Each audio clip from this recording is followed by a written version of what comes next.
കുറേ നാളുകൾക്ക് ശേഷം വളരെ ടച്ചിങ് ആയിട്ട് തോന്നിയ ഒരു ഫിലിമായിരുന്നു. അതിൻ്റെ പ്രത്യേകിച്ച് അതിൻ്റെ സ്റ്റോറി ലൈൻ, അതുപോലെ തന്നെ അത് ചിത്രീകരിച്ചിരിക്കുന്ന ആ ഒരു വിഷ്വൽ, ഇതെല്ലാം വളരെ നമ്മളെ അതിലേക്ക് ഇറങ്ങി ചെല്ലുന്ന രീതിയിലായിരുന്നു. ഇഷ്ടപ്പെട്ടു. പാട്ടുകളും ഒക്കെ എല്ലാം ഇഷ്ടപ്പെട്ടു. നല്ല ഫിലിമാണ്. വളരെ നാച്ചുറലായിട്ടുള്ള ആക്ടിങ് ആയിരുന്നു രണ്ടുപേരുടെയും. ഓരോ കഥാപാത്രവും മനസ്സിൽ തങ്ങി നിൽക്കുന്ന രീതിയിൽ തന്നെയാണ് ആക്ട് ചെയ്തത്. പ്രത്യേകിച്ച് ആ കുഞ്ഞിൻ്റെ ആക്ടിങ് ഒക്കെ വളരെ ടച്ചിങ് ആയിരുന്നു. ഇടയ്ക്ക് നമ്മുടെ കണ്ണ് നിറയുന്ന രീതിയിൽ തന്നെ ഹൃദയത്തിലേക്ക് സ്പർശിച്ച ഒരു ഫിലിമാണ്. ഫിലിമിൻ്റെ പ്രത്യേകത എന്ന് വെച്ച് കഴിഞ്ഞാൽ സ്ഥലങ്ങളിൽ നല്ല മനോഹരമായ സ്ഥലമായിരുന്നു. ഛായാഗ്രഹണം ഒക്കെ നല്ലതായിരുന്നു. അപ്പോൾ നമ്മൾ ആ സ്ഥലത്ത് എത്തിയ ഒരു ഫീലായിരുന്നു ശരിക്കും. അങ്ങനെ അങ്ങോട്ട് കൊണ്ടുപോയി നമ്മൾ അവിടെ എത്തിയിട്ടുള്ള ഒരു ഫീലായിരുന്നു. പിന്നെ അതുപോലെ എല്ലാവരും ദിലീപ് പോത്തൻ സാറിന് പിന്നെ പറയണ്ടല്ലോ, നന്നായിട്ട് നല്ല അഭിനയമാണ്. അപ്പം ആ കുട്ടി അതുപോലെ പുതിയതായിട്ട് വന്നതാണ്. നല്ല അഭിനയമായിരുന്നു. എല്ലാവരുടെയും നന്നായിട്ട് അഭിനയിച്ചിട്ടുണ്ട്. നല്ല ഫിലിമായിരുന്നു. കഥയെല്ലാം നല്ല ഹൃദയസ്പർശിയായിട്ടുള്ള കഥയായിരുന്നു. ഫാമിലി മൂവിയാണ്. എല്ലാ പിള്ളേർക്കാണെങ്കിലും അത് സാധാരണ ഫിലിമിനൊക്കെ കുഞ്ഞു പിള്ളേർ ഇരിക്കാത്തതാണ്. അപ്പോൾ ഇത് ഈ പിള്ളേർക്ക് വളരെ ഇഷ്ടമായി. അപ്പോൾ അവർ ആണെങ്കിലും നല്ലതാണ്, നല്ല ഫിലിമാണെന്നാണ് പറഞ്ഞത്. അത് ഭയങ്കര ഇമോഷണലും ആയിരുന്നു, പിന്നെ റൊമാൻറ്റിക്കും ആയിരുന്നു, പിന്നെ ഡ്രാമയൊക്കെ ഉണ്ടായി. എനിക്ക് ഭയങ്കര ഇഷ്ടപ്പെട്ട്. എനിക്ക് കഴിച്ച് കരച്ചിലും വന്ന് കരഞ്ഞില്ല, തുടച്ച്. അല്ല മറ്റേ അമ്മ മരിച്ചപ്പോ എനിക്കത് വിഷമം കൂടുതലായിട്ട് തോന്നി. ഈ കാലയളവിൽ ഈ കൊച്ചുങ്ങളൊക്കെ കഷ്ടപ്പാട് പിടിച്ച കാലയളവ്, പിന്നെ ആരും ഇല്ലാത്തൊരവസ്ഥ, ഇതെല്ലാം ശരിക്കും നല്ല ഫീല്, ഭയങ്കര ഇമോഷണലായിരുന്നു. പിന്നെ നല്ല ഛായാഗ്രഹണവും സ്ഥലവും ഒക്കെ നല്ല കാഴ്ച, നല്ല സന്തോഷമുള്ള കാര്യം. ടൂറിസ്റ്റ് കേന്ദ്രം ഈ എന്തുകൊണ്ട് തോന്നുന്നു? നല്ലൊരു ടൂറിസ്റ്റ് കേന്ദ്രം വരും. ഈ അടുത്ത സ്ഥലങ്ങളൊക്കെ നല്ല ആക്റ്റീവാണ്. ഞാൻ നേരത്തെ മൂലമറ്റമൊക്കെ പോയിട്ടുള്ളതാണ്, ഡ്യൂട്ടിക്ക് ആയിട്ട് പോയിട്ടുള്ളത്. അവിടെ തോട്ടാപ്പുഴൊക്കെ ഉണ്ട്, ഒറിജിനലായിട്ടായിട്ട് കാണിക്കുന്നുണ്ട്. കുറച്ചും കൂടി ഡെവലപ്പായിട്ട് കാണിച്ചാൽ ഒരു ടൂറിസ്റ്റ് നടത്താം. മൂലമറ്റം, ആ കുളമാവൊക്കെ ഒന്നും കൂടി നല്ല ടൂറിസ്റ്റ് സെൻ്ററായിട്ട് വരട്ടെ. ഈ ഒരു സിനിമ കൂടി അത് വരും എന്നാകും. നിഹാരയുടെ ഫസ്റ്റ് മൂവിയായിരുന്നു. അപ്പോൾ 50 days എന്ന് പറയുമ്പോൾ അതൊരു ചെറിയൊരു കാര്യമല്ല. 50 days കഴിഞ്ഞു. അതിൻ്റെ ഒരു സന്തോഷം, ഒരു കേക്ക് കട്ടിങ്. ഇനി 50 daysന് ശേഷം ഞങ്ങൾ വീണ്ടും ആദ്യം പ്രിവ്യൂ കണ്ടിട്ടുണ്ടായിരുന്നു, പിന്നെ തിയേറ്ററിൽ ഫസ്റ്റ് ഷോ കണ്ടിട്ടുണ്ടായിരുന്നു. ഇപ്പോൾ വീണ്ടും നമ്മൾ 50 daysൻ്റെ ഷോയും കൂടെ കണ്ടു. അപ്പോൾ അവളുടെ പേരൻസ് എന്നുള്ള നിലയ്ക്ക് ഭയങ്കര ഭയങ്കര ഭയങ്കര സന്തോഷമുണ്ട്, ഒത്തിരി അഭിമാനമുണ്ട്. പിന്നെ നല്ലൊരു കഥയുള്ള നല്ലൊരു സിനിമയുടെ ഭാഗമാകാൻ പറ്റി എന്നുള്ളത് അവൾക്ക് എന്നും ഒരു ജെമ്മായിരിക്കും അവളുടെ കരിയറിൽ. അങ്ങനെ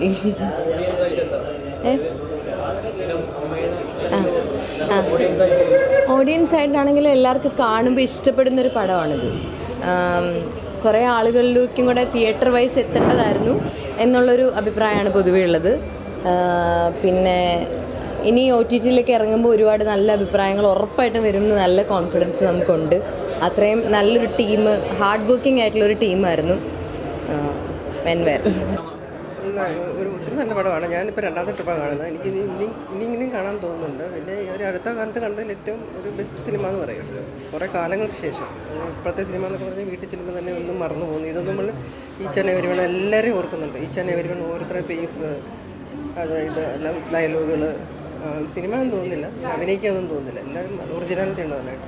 കഥ എന്താണ് ഫാമിലി ഓഡിയൻസിനും എല്ലാവർക്കും കാണും. സാധാരണ ഒരു ഇപ്പോഴത്തെ ജനറേഷൻ എന്താ ഇഷ്ടപ്പെടാത്തതെന്നുള്ള മനസ്സിലാവുന്നില്ല.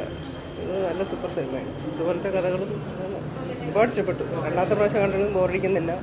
സാധാരണ ഒരു സിനിമ രണ്ടാമത് കാണാൻ ഇഷ്ടപ്പെടാറില്ല. പാട്ടും ഭയങ്കര സൂപ്പറാണ്. പാട്ട് ഒരുപാട് സീനറി നല്ലതാണ്.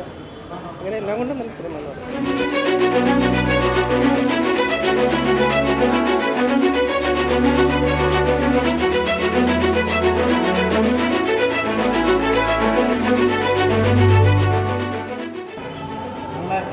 മോളെ പരിചയപ്പെടുത്തേണ്ട കാര്യമില്ല. നമ്മുടെ കുഞ്ഞി നിലമത്രയും നമ്മുടെ ലാസ്റ്റ് ക്ലൈമാക്സിൽ കേട്ട സോങ് പാടിയത് മാനവാണ്.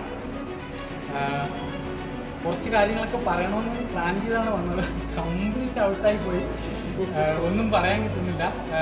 സന്തോഷം കൊണ്ട് തന്നെയാണ്. നമ്മുടെ 50ാമത്തെ ദിവസമാണ്. അപ്പോൾ 50ാമത്തെ ദിവസമല്ലേ നമുക്ക് കുറച്ച് പേർക്ക് ഒരുമിച്ചിരുന്ന് കാണാം, മധുരം കഴിക്കാം എന്നൊക്കെ പറഞ്ഞാണ്. അങ്ങനെയൊക്കെ ഒരു പ്ലാനായിരുന്നു.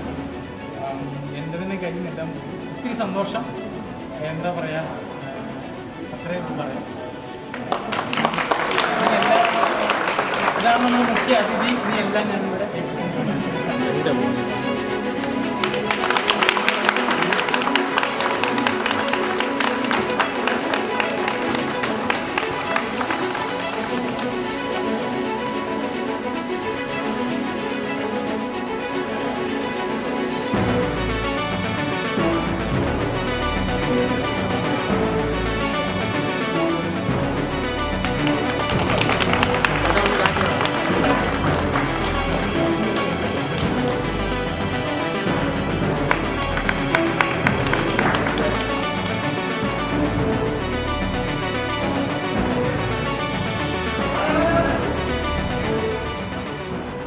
നല്ല സിനിമയാണ്. ഇഷ്ടപ്പെട്ടു. കഥയൊക്കെ നല്ലതാണ്, ലൊക്കേഷൻ നല്ലതാണ്, പാട്ട് നല്ലതാണ്, നല്ലൊരു ഒരു ഇമോഷണൽ ടച്ചിങ് ഉള്ള സിനിമ. ഇപ്പോഴത്തെ ഈ വയലൻസ് പടങ്ങൾക്കിടയിൽ സമാധാനമായിട്ട് കാണാൻ പറ്റുന്ന ഒരു സിനിമ. പാട്ടുകളൊക്കെ നന്നായിരുന്നു. നല്ല സിനിമയായിരുന്നു. നല്ലൊരു ഫീൽ ഗുഡ് മൂവിയാണ്. അത്രേ ഉള്ളൂ. എല്ലാവരും നല്ല അഭിനയമായിരുന്നു. നല്ല സംവിധാനമൊക്കെ അടിപൊളിയായിരുന്നു. നല്ല അടിപൊളി സിനിമ. സോങ്സ് നല്ല അടിപൊളി സോങ്സ്. പിന്നെ നമ്മുടെ ദിലീഷ് പോത്തൻ്റെ അഭിനയം, അതുപോലെ ഓരോ കഥാപാത്രങ്ങൾ അതിൻ്റെതായ അഭിനയം കാഴ്ചവെച്ചു. ഞങ്ങൾ ഒരിക്കൽ കൂടി കാണാൻ വന്നതാണ്. 50 days ആയി അറിഞ്ഞപ്പോൾ ഒരുപാട് സന്തോഷം. മോളുടെ ഫസ്റ്റ് മൂവി ആയിരുന്നു. അപ്പോൾ അവളെ ഒന്നുകൂടെ തിയേറ്ററിൽ കാണാമെന്ന് വിചാരിച്ച് തന്നെ വന്നതാണ്. നല്ലായിരുന്നു. കണ്ണു പറയാതിരിക്കുക കഷ്ടപ്പാട് പാട് കിട്ടും. നല്ലായിരുന്നു കേട്ടോ. സൂപ്പർ മൂവിയാണ്.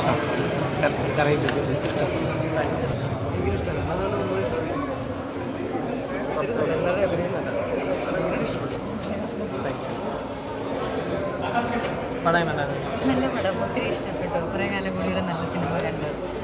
കുറേ വയലൻസ് ഇതൊക്കെ ഉള്ള സിനിമകളാണല്ലോ ഇപ്പോൾ ഉള്ളത്. അപ്പോൾ അതിൽ നിന്ന് കുറച്ച് ഇമോഷണൽ നല്ല കണ്ടിരിക്കാൻ നല്ല പടമായിരുന്നു. ഇഷ്ടപ്പെട്ടു. ഇവിടെ ഇന്നിപ്പോൾ 50ാമത്തെ ദിവസത്തിലെ ആഘോഷത്തിന് ആദ്യം വന്ന സജഷൻ നമുക്ക് പ്രൊഡ്യൂസേഴ്സിന് എല്ലാവർക്കും കൂടെ ഒന്ന് പോയാലോ എന്നുള്ളതായിരുന്നു. അപ്പം ഞാൻ പറഞ്ഞില്ല, അവിടെ ഒരു ടെക്നിക്കൽ ചലഞ്ചുണ്ട്. കാരണം പ്രൊഡ്യൂസേഴ്സ് എന്ന് പറഞ്ഞാൽ 200 പേരുണ്ട്. ഈ തിയേറ്ററിൽ അത്രയും സീറ്റില്ല. അപ്പോൾ അതുകൊണ്ട് നമുക്ക് അത് പറ്റില്ല. അപ്പോൾ നമുക്കൊരു അവൈലബിൾ PB എന്നൊക്കെ പറയുന്നില്ല, അവൈലബിൾ ആയിട്ടുള്ള ആൾക്കാർക്ക് മാത്രം പോകാം, അങ്ങനെ വെക്കാമെന്ന് പറഞ്ഞു. അങ്ങനെ അവൈലബിൾ ആയിട്ട് വന്ന ആൾക്കാരാണിത്. എന്താ പറയുന്നത്, ഭയങ്കര എക്സൈറ്റഡ് ആണ്. അത് നമുക്ക് പുറത്ത് കാണിക്കാൻ പറ്റാത്തത്ര അളവിൽ എക്സൈറ്റഡ് ആണ്. 50th ഡേ എന്ന് പറഞ്ഞു കഴിഞ്ഞാൽ അത് ചെറുതല്ല. എന്താ പറയാനുള്ള എന്താണ് പറയൂ ജിബി? പറഞ്ഞു മൈക്ക് പിടിച്ച്. ഞാൻ കോ പ്രൊഡ്യൂസർ ആണെങ്കിൽ പോലും ആദ്യമായിട്ട് കണ്ട് വളരെ എക്സൈറ്റഡ് ആണ്. നല്ല പടമാണ്. നമുക്ക് ഇനിയും ഇതിൽ തുടരണം. ഇങ്ങനെ ഇതൊരു പുതിയ ടീമായിട്ട് ഫോം ചെയ്ത് കാപ്പി അങ്ങനെ മുമ്പോട്ട് പോകണം എന്നുള്ള ഒരു വലിയ ആഗ്രഹത്തിൽ ഞാൻ നിൽക്കുകയാണ്. ആദ്യമായിട്ടാണ് ഒരു സിനിമയുടെ ഭാഗമാകുന്നത്. അതും ഒരു ഫാമിലി മൂവി. 50 ദിവസം ഇതിൽ കൂടുതൽ എക്സൈറ്റഡ് ആകാനായിട്ട് വേറെ ഒന്നും വേണ്ടല്ലോ. പിന്നെ അദ്ദേഹം പറഞ്ഞ പോലെ ഇതിൻ്റെ പാർട്ടായിട്ട് മുന്നോട്ട് പോകണം. ഇതുപോലെ കുറേ സിനിമകൾ വരട്ടെ എന്ന് ആഗ്രഹിക്കുന്നു. ആദ്യമായിട്ടാണ് ഒരു കുഴപ്പമില്ല ഇതിലൂടെ ആദ്യമായിട്ടാണ് ഒരു പടത്തിൻ്റെ ഭാഗമാണ്. അത് തിരക്കഥ വായിക്കാൻ പറ്റി, ഷൂട്ടിംഗ് കാണാൻ പറ്റി, സൗണ്ട് റെക്കോർഡിങ് കാണാൻ പറ്റി, അങ്ങനെ കുറച്ച് പിന്നണിയിലേക്ക് പ്രവർത്തിക്കാൻ പറ്റി, ഓരോ സ്ഥലത്തും പോകാൻ പറ്റി. 1-2 തിയേറ്ററിലേക്ക് പോയി കണ്ടു, ആൾക്കാരെ കണ്ടു. ഇപ്പം 200 പേരുണ്ട് ഇതിൻ്റെ നിർമ്മാതാക്കൾ. അതിനെ പലരെയും കാണാനും പരിചയപ്പെടാനും ചിലരോട് സംസാരിക്കാനും ഒക്കെ പറ്റി. അപ്പോൾ ഇനിയും ഇത് വീട്ടുകാർക്ക് അല്ലെങ്കിൽ കുറച്ച് നല്ല മനസ്സുള്ളവർക്ക് ഇഷ്ടപ്പെടുന്ന ഒരു പടമാണ്. ഇതുപോലെയുള്ള പടങ്ങൾ ഇനിയും ഇതുപോലെയൊക്കെ ഉണ്ടാകട്ടെ. നമുക്കെല്ലാം പങ്കെടുക്കാനും പിന്നെ ആസ്വദിക്കാനും അവസരം ഉണ്ടാവട്ടെ എന്ന് ഞാൻ പ്രതീക്ഷിക്കുന്നു. ആദ്യമായിട്ടാണ് സിനിമയുടെ ഭാഗമായിട്ട് ഇതുപോലെ ഒരു നല്ലൊരു മൂവിയുടെ കോ പ്രൊഡ്യൂസർ ആവാൻ പറ്റിയത്. എൻ്റെ ക്ലാസ്മേറ്റ് അതിലുപരി ഞങ്ങളൊരു നല്ല സുഹൃത്തുക്കളും കൂടിയാണ്. അപ്പോൾ ഇതിൻ്റെ ഭാഗമായി പറഞ്ഞപ്പം ഞാനടക്കമുള്ള നമ്മളുടെ കൂട്ടുകാരാണ് ഇത് ഈ ഒരു ഗ്രൂപ്പ് ഇല്ലെങ്കിൽ ഇങ്ങനെ ഒരു പ്രൊഡക്ഷൻ കമ്പനി പോലെ ഉണ്ടാക്കാൻ പ്രചോദനം കൊടുത്തത്. അതിൻ്റെ ഭാഗമാണ്. ഇത് ആദ്യത്തെ ഒരു ഫിലിമാണ്. പോരായ്മകളുണ്ടെങ്കിൽ പോലും ഈ സിനിമ കണ്ട ഒരാൾ പോലും അത് കൊള്ളത്തില്ല ഇല്ലെങ്കിൽ ഒരു നെഗറ്റീവ് അഭിപ്രായം എൻ്റെ ശ്രദ്ധയിൽപ്പെട്ടിട്ടില്ല. അത് തന്നെ ഒരു വിജയമായിട്ടാണ് ഞങ്ങൾ കരുതുന്നത്. പിന്നെ നല്ലൊരു പ്രോഡക്റ്റ് ഉണ്ടായിരുന്നു. ആ പ്രോഡക്റ്റിന് ഒരു പക്ഷേ നമ്മളുടെ പരിചയക്കുറവ് കൊണ്ടോ മാർക്കറ്റിംഗ് അതിൽ വിജയിക്കാത്തത് കൊണ്ടോ പരാജയപ്പെട്ടു എന്നില്ലെങ്കിൽ ഒരു തിയേറ്ററിക്കൽ വിജയം നമുക്ക് നേടിയില്ല എന്ന് നമുക്ക് തോന്നുമെങ്കിലും ഇതൊരു വിജയമാണ്. ഇതൊരു തുടക്കമാണ് കാപ്പി പ്രൊഡക്ഷൻസിൻ്റെ എന്ന് പറയാൻ അഭിമാനമാണ്. ഞാനടക്കമുള്ള നമ്മുടെ കോ പ്രൊഡ്യൂസേഴ്സ് എല്ലാവരും ഈ ഒരൊറ്റ സന്ദേശമാണ് ഇതിന് നൽകിയിരിക്കുന്നത്. നമുക്ക് അടുത്ത ഒരു ചാൻസ് ഇല്ലെങ്കിൽ നെക്സ്റ്റ് ഫിലിം നമ്മൾ നന്നാക്കും. കാപ്പി പ്രൊഡക്ഷൻ്റെ ബാനറിൽ കാണാൻ പോകുന്നേ ഉള്ളൂ. നമ്മളുടെ കളി കാണാൻ പോകുന്നത് സന്തോഷം. ഞാൻ പ്രസാദിനെ പരിചയപ്പെടുന്നത് 2001 2001 തൊട്ട് ഒരു 2004 2005 വരെ ഞങ്ങൾ ഒന്നിച്ച് വർക്ക് ചെയ്തതാണ്. അന്ന് പ്രസാദിൻ്റെ ഒരു കലാഹൃദയം ഞങ്ങൾക്ക് അറിയാമായിരുന്നു. പക്ഷേ പുള്ളിയുടെ കുറേ പാട്ടുകൾ പുള്ളി അങ്ങ് ഇറക്കി ഞങ്ങളെ അങ്ങ് ഞെട്ടിച്ചു. അത് കഴിഞ്ഞതാ ഇപ്പോൾ സിനിമയിൽ കൂടി ഞങ്ങളെ ഞെട്ടിച്ചു. എന്തായാലും പ്രസാദ് ഇതൊരു ചെറിയൊരു പരിപാടിയല്ല, സൂപ്പർ, നന്നായിട്ടുണ്ട്. കാര്യം ഇന്നത്തെ തലമുറയ്ക്ക് ഇതൊക്കെ അക്സെപ്റ്റ് ചെയ്യാൻ ചെറിയ ബുദ്ധിമുട്ടുണ്ടെന്ന് തോന്നുന്ന കാര്യം തലമുറയുടെ ഇൻട്രസ്റ്റ് വേറെയാണ്. പക്ഷേ അതിലൊന്നും കാര്യമില്ല. നമ്മുടെ ഇതൊരു വൻ വിജയം തന്നെയാണ്. 50 ദിവസം ഓടി എന്നുള്ളത് അത് വലിയ കാര്യം തന്നെയാണ്. അത് പല കാരണം കൊണ്ടാവാം ചിലപ്പം ഇത് ആളുകൾ തിയേറ്ററിൽ എത്താത്തത്. പക്ഷേ എന്നാലും ഇത് നല്ലൊരു വിജയം തന്നെയാണ്. ഇത് OTT-യിലാണെങ്കിലും നല്ല രീതിയിൽ പോവും, ആളുകൾ ഇഷ്ടപ്പെടും എന്നുള്ളത് തന്നെ നല്ലൊരു ഉറപ്പാണ്. അപ്പം ഇനിയും പ്രസാദെ നമുക്ക് ഇതുപോലെ പല പല സംരംഭങ്ങളിലും നമുക്ക് ഒന്നിക്കാം. Okay, all the best. ഞാൻ 95-96 വർഷങ്ങളിൽ കോട്ടയം RIT-യിൽ പ്രസാദിനെ പഠിപ്പിച്ചയാളാണ്. അതിനുശേഷം ഇത്രയും വർഷങ്ങൾക്ക് ശേഷം ഇങ്ങനെ ഒരു കൂട്ടായ്മയുടെ ഭാഗമാകാൻ കഴിഞ്ഞതിൽ സന്തോഷം. അതോടൊപ്പം തന്നെ വളരെയധികം അഭിമാനമുണ്ട് പ്രസാദ് ഈ ഒരു നിലയിലെത്തിയതിൽ. അതോടൊപ്പം തന്നെ RIT-യിലെ തന്നെ പൂർവ്വ വിദ്യാർത്ഥികളായ പലരും ഇതിൻ്റെ ഈ കാപ്പി പ്രൊഡക്ഷൻസിൻ്റെ ഭാഗമായിട്ടുണ്ട്. അതിലും സന്തോഷം. പിന്നെ നേരത്തെ പലരും പറഞ്ഞ പോലെ വളരെ നല്ലൊരു സിനിമ. അത് കണ്ട ആരും ഒരാൾ പോലും അതിനെപ്പറ്റി ഒരു മോശം അഭിപ്രായം പറഞ്ഞിട്ടില്ല. അതിൽ നമുക്ക് വളരെ ചാരിതാർത്ഥ്യമുണ്ട്. കൂടുതൽ ആളുകളിലേക്ക് ഇനിയും ഇത് എത്തട്ടെ എന്നും ആഗ്രഹിക്കുന്നു. എല്ലാ ഭാവുകങ്ങളും നേരുന്നു.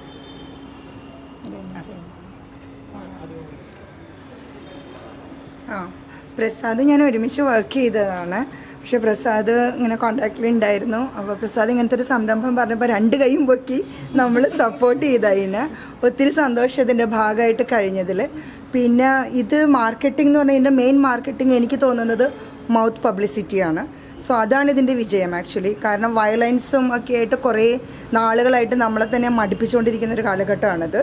അപ്പോൾ അതിൻ്റെ ഇടയിൽ ഒരു നല്ലൊരു സിനിമ എന്നുള്ള കൊച്ചു സിനിമ നല്ലൊരു സിനിമ എന്നുള്ള രീതിയിലാണ് ഇതിൻ്റെ അഡ്വർടൈസ്മെൻറ്റ് പോയത് മൗത്ത് പബ്ലിസിറ്റിയിലൂടെ. സോ അത് ഒത്തിരി സന്തോഷമുണ്ട്. ഇനിയും ഇതുപോലെ ഞങ്ങൾ പൊളിച്ചു വരും. ഓക്കെ,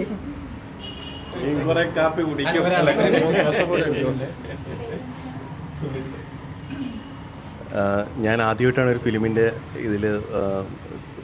ഭാഗമാവുന്നത്. സത്യം പറഞ്ഞത് നല്ലൊരു ലേണിംഗ് തന്നെയായിരുന്നു. കുറേ കാര്യങ്ങൾ മനസ്സിലാക്കാനും കുറേ കാര്യങ്ങൾ ഇതെന്താണ് സിനിമയിൽ നടക്കുന്നതെന്നൊക്കെ മനസ്സിലാക്കാൻ പറ്റിയൊരു അവസരം തന്നെയായിരുന്നു.